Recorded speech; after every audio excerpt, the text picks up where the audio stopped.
Okay, तो Oppo Enco buds हैं ये। इनको यूज़ करते हुए 1 वीक पूरा हो गया मुझे, तो जल्दी से इसके बारे में बात करेंगे और कुछ बहुत छोटी चीज़ें और कुछ इंपॉर्टेंट चीज़ें जो आपको जाननी चाहिए। सेल में इसकी प्राइसिंग की बात कर लेते हैं सबसे पहले। ये 1999 का लॉन्च हुआ था। बिग बिलियन डेज में इसकी प्राइस 1299 तक गई थी, ठीक है।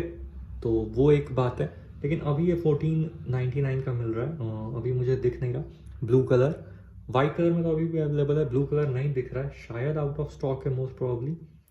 तो अगर आपको ब्लू कलर लेना था तो सॉरी, लेकिन वाइट कलर अगर आपको चाहिए तो आप अभी भी देख सकते हो इस रिव्यू के बाद। इस रिव्यू के बाद देखना, ठीक है। देख लो पहले 7 डेज में क्या पता चला क्या नहीं। सबसे पहली बात, इनबॉक्स कंटेंट क्या था, तो ये बड्स थे, एक्स्ट्रा ईयर टिप्स और यूज़र मैनुअल।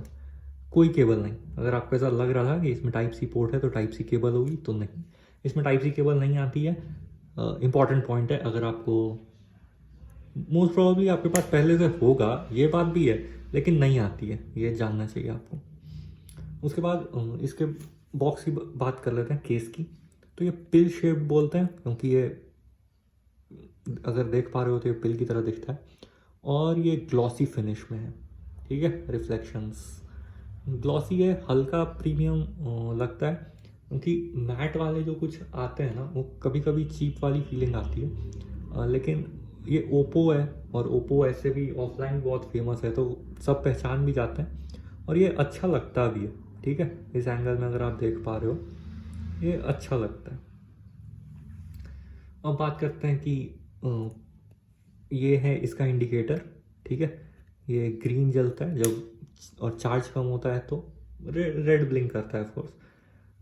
इसकी जो हिंज है वो उतनी सेटिस्फैक्ट्री नहीं लगी मुझे। देखो, हाफ खोल के बंद करोगे तो बहुत अच्छी आवाज़ आती है, लेकिन जब जैसे कि आप इसे फुल खोल देते हो ना, पता नहीं क्या प्रॉब्लम है कि ये हल्के से आपको उतना कॉन्फिडेंस नहीं देती है। अब ईयरबड्स की बात कर लेते हैं। ईयरबड्स अगर निकाल के देखो तो ये fully in year style earbuds हैं, यानी ये आपके कान में पूरे तरह से जाते हैं इस तरह से, और आपको हल्का सा ट्विस्ट करके इसको कान में फिट करना होता है।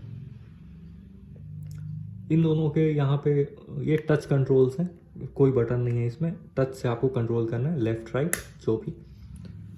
अब स्पेसिफिकेशन की बात कर लेते हैं। तो इसमें है ब्लूटूथ 5.2, 24 आवर्स की बैटरी क्लेम्ड है, 6 आवर्स इन द बर्ड्स और 18 आवर्स इस छोटे से केस में। हाँ, मुश्किल है बिलीव करना, लेकिन सच है, क्लेम्ड है, लेकिन मिलता कितना है वो बताता हूँ। 4 ग्राम का बस वेट है ईयरबड्स का, ठीक है। 8 मिलीमीटर के ड्राइवर्स हैं, हाँ कहीं जल्दी मेंशन नहीं है, लेकिन आपको मिल जाएगा वो वेबसाइट पे। 80 मिली सेकेंड की लेटेंसी है, उसमें भी स्टार मार्क है। मुश्किल है थोड़ा ये सब समझना, लेकिन फिर भी एक अच्छी बात है कि इसमें SBC और AAC दोनों ही कोडेक हैं, लेकिन मुझे एक छोटी सी प्रॉब्लम यहाँ भी हो गई कि मेरे फ़ोन में ये AAC से SBC पे जंप कर रहा था। और IP54 की रेटिंग है, IP54 रेटिंग है, तो आपको कोई प्रॉब्लम नहीं होनी है। पसीना वसीना आए, जो भी आए, हल्का हल्की सी बारिश हो जाए, आप आराम से इसको लगा के कंफर्टेबली रह सकते हो। अब बात करते हैं कि फिट का क्या सीन है। तो देखो, फिट का यही सीन है कि फिट में कोई प्रॉब्लम नहीं है, आपको फिट होगी ये। और ये इस तरह से डिज़ाइनिंग होती है ना, R&D वगैरह वाले इसको इस तरह से डिज़ाइन ही करते हैं कि 90% केसेस में ये 90% कानों में मतलब ये फिट हो जाएगी। कुछ एक्सेप्शनल कान होते हैं जिसमें अजीब सा सिचुएशन हो जाता है तो फिट नहीं होता ट्रू वायरलेस, लेकिन 90% की भी अगर बात करूँ तो उसमें एक छोटी सी चीज़ ये है कि ये बहुत ज़्यादा कंफर्टेबल नहीं है। ये मेरा रेडमी के, जिसने मेरी वीडियो देखी होगी उसको पता ही होगा, रेडमी के बड्स के टाइम से ही मेरा एक प्रॉब्लम रहा है कि मुझे full in year style true wireless बहुत ज़्यादा कंफर्टेबल नहीं लगते, और ये कुछ बहुत ज़्यादा चेंज नहीं कर पाया। हाँ, ये रेडमी से बेटर है, लेकिन मैं ये नहीं कह सकता कि ये मतलब बिल्कुल ही मेरी वरीज़ को ख़त्म कर दिया। हल्की वरीज़ अभी भी होती हैं। एक तो 6 आवर्स की बैटरी क्लेम्ड है, मिलती नहीं, मिलती कम है, 5 घंटे की मिलती है, 4.5 5, उसमें भी आप पूरे टाइम नहीं देख सकते, मैं नहीं देख सकता बोलने का मतलब, क्योंकि मुझे उतनी देर ये कंफर्टेबल नहीं लगता। अब बात कर लेते हैं एक छोटी सी चीज़ और, कंफर्टेबल की बात कर रहा था। जीन्स का स्मॉल पॉकेट पता होगा, उसमें काफ़ी इजीली फिट हो जाता है और काफ़ी इजीली बाहर भी आ जाता है। एक दो हल्के से बड़े ईयरबड्स या तो अंदर जाते ही नहीं, और अगर एक तो बहुत ही फनी केस है डीजो बड्स डी का, उसके साथ भी इसकी कंपैरिजन आएगी। वो जाता है वो इजीली फिट होता है, लेकिन टाइट फिट होता है, मतलब सच में, मतलब वो इजीली बाहर आता नहीं है, आपको हल्की सी मशक्कत करनी पड़ सकती है। इसमें वैसा कुछ नहीं है। अब बात करते हैं ऐप की, ऐप सपोर्ट वगैरह, ठीक है। देखो इसमें जो ऐप सपोर्ट है वो हे मेलोडी ऐप है, मैं दिखा भी देता हूँ, फ़ोन यहीं पे, एक सेकेंड।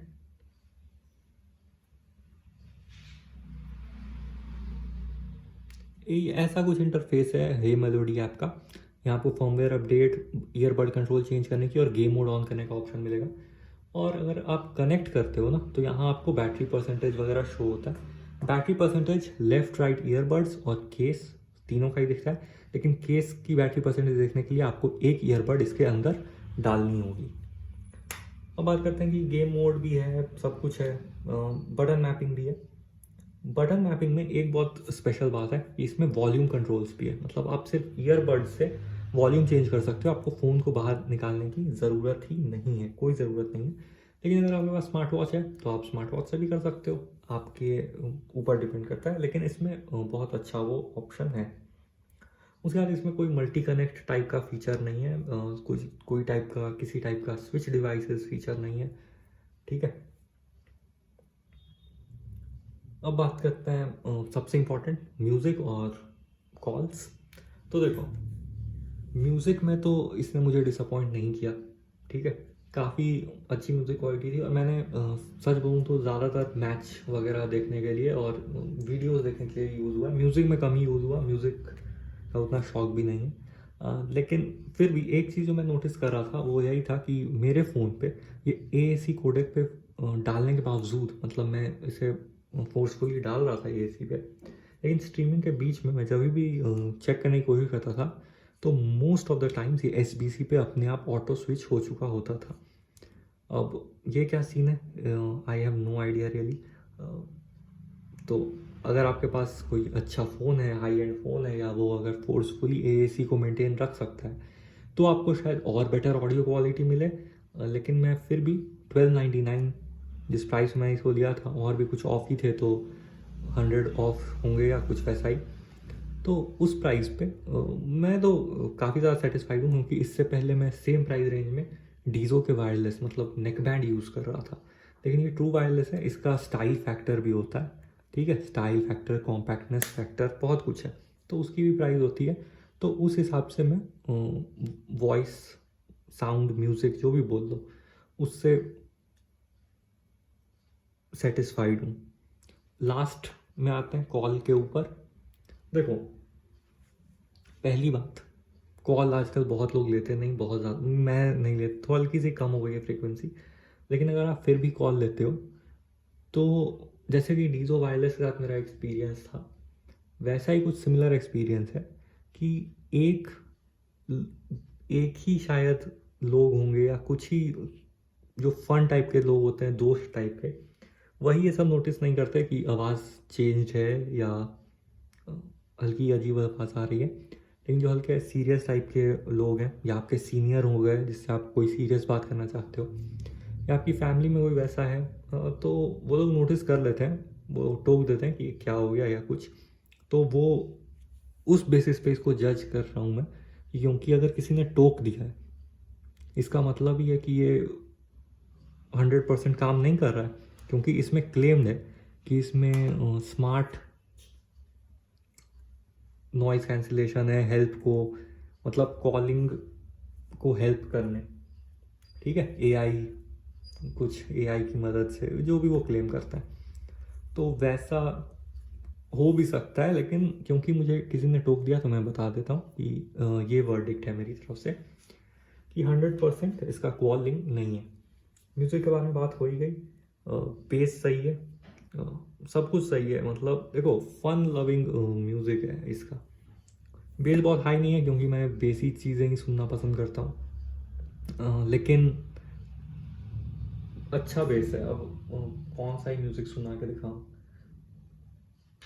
जैसे डीजोवर्ड जी के बेस बूस्ट प्लस जितना बेस नहीं है, लेकिन डायनामिक तो आराम से उतना बेस है, तो आप वो इन्जॉय कर सकते हो। उसके बाद जो एक बात करते हैं ना कि छन छन वाली जो म्यूज़िक होती है, ठीक है, और या जो इंस्ट्रूमेंट के बारे में बात करते हैं कि अगर इंग्लिश सॉन्ग्स में आपको ये ज़्यादा पता चलेगा, हिंदी सॉन्ग में बेस का ही काम होता है क्योंकि उसी टाइप का बहुत फास्ट पेस्ड इंस्ट्रूमेंट्स होता है, तो बेस होगा तो धम धम हल्का सा फील आएगा। उस हिसाब से ये सही है, हिंदी बेस का सही है। जो इंस्ट्रूमेंट सेपरेशन जिसकी मैं बात कर रहा था, जो इंग्लिश सॉन्ग्स में आपको यूज़ होता है, जो इलेक्ट्रिक गिटार्स वगैरह मिक्स कर देता है, उसमें तो ये लैक करता है। ये क्या, बहुत सारे ट्रू वायरलेस बजट या नेक बैंड लैक ही करेंगे क्योंकि वो कुछ ज़्यादा ही हल्का सा हाई फ्रिक्वेंसी हाई लेवल हो जाता है, वो उसमें आपको हल्की सी प्रॉब्लम आ सकती है। देखो ये सब कुछ ना पर्सनल बेसिस पे है कि आपका पहले का इंस्ट्रूमेंट क्या था। अगर आप पहले कोई हाई लेवल ईयरफोन यूज़ कर रहे थे, वो भी वायर्ड, या हेडफोन्स वो भी वायर्ड, तो आपको उतना एक्सपीरियंस में नहीं मिलेगा ना, ठीक है। आपको ये याद रखना है कि ये ट्रू वायरलेस है। पहली बात तो ये लॉस होता होगा, वायरलेस कनेक्टिविटी में ही कुछ लॉस होता होगा। दूसरा, इसकी बजट प्राइस है 1200-1500 जो भी प्राइस है, उस हिसाब से इसके ड्राइवर्स हैं 8 मिलीमीटर के ड्राइवर्स हैं बस। उस हिसाब से इसकी ट्यूनिंग हुई होगी, उस हिसाब से इस प्रोडक्ट पे काम हुआ होगा, तो उस हिसाब से इसकी क्वालिटी है। किसी टाइप का इक्वलाइज़र नहीं है इसके ऐप में, तो वो आप नहीं कर सकते। इसके ऐप से आप फ़ोन में आपके कुछ कर सकते हो एक्सपीरियंस बेटर करने के लिए, और करना चाहिए, और ट्यून करना चाहिए। अगर आप ट्यून करोगे तो आपको हर चीज़ से बेटर ये मिलेगा। चलो फिर इसकी और डीजोबर्ड जी की एक कंपैरिजन आ जाएगी जल्दी, लेकिन अभी अगर आपको आज लेना है तो यही सजेशन है कि अगर आपको फिटिंग में कोई प्रॉब्लम नहीं है, सबसे पहले तो अगर आपको ये फुल इन ईयर स्टाइल और कंफर्ट बहुत इंपॉर्टेंट पार्ट है, मैं बता रहा हूँ।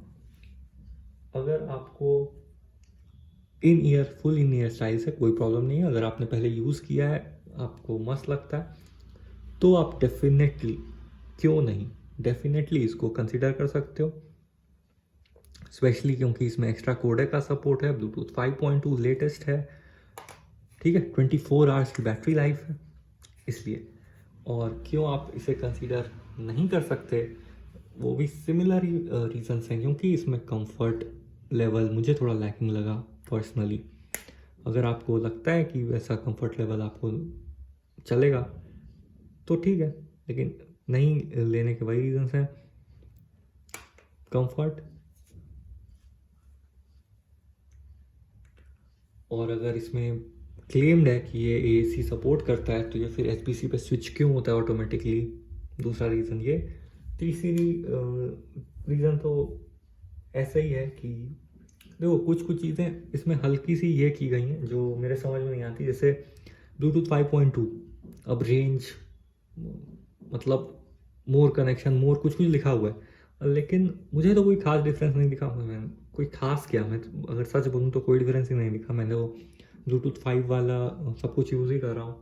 मेरे ट्रू वायरलेस भी हैं, नेक बैंड भी है, और हेडफोन तीनों ही ब्लूटूथ 5 पे हैं। और मेरा रूम छोटा है, मतलब एक फुल साइज रूम है, एक हल्का सा हाफ साइज रूम है, हाफ किचन है, और हल्की सी बाहर की तरफ एरिया है। तो उतने स्पेस में तीनों का ही रेंज उतना ही रहता है, तीनों में रेंज इशू कोई नहीं हुआ। ब्लूटूथ 5.2 मुझे डिफरेंस पता नहीं चला। उसके बाद इसमें क्लेम्ड है कि इसमें 80 मिली सेकेंड की लेटेंसी है। अब 80 मिली सेकेंड और बाकी जितने भी हैं सब में 88 मिली सेकेंड, सिमिलर रेंज की बात कर रहा हूँ, और नेक बैंड और ट्रू वायरलेस दोनों, तो वो भी क्या है मुझे पता नहीं चला, ठीक है। अगर आप उतने ज़्यादा सेंसिटिव हो पहली बात, तो आप ट्रू वायरलेस लोगे ही नहीं, क्योंकि अगर आप इतने ज़्यादा सेंसिटिव हो तो आप गेमिंग को ट्रू वायरलेस पे क्यों करना चाहोगे। गेमिंग के लिए आपको वायर्ड चीज़ें लेनी चाहिए। चलो फिर, ये है मोटो का टैब G20, इसके बारे में आ गया, और ये है अपकमिंग प्रोडक्ट।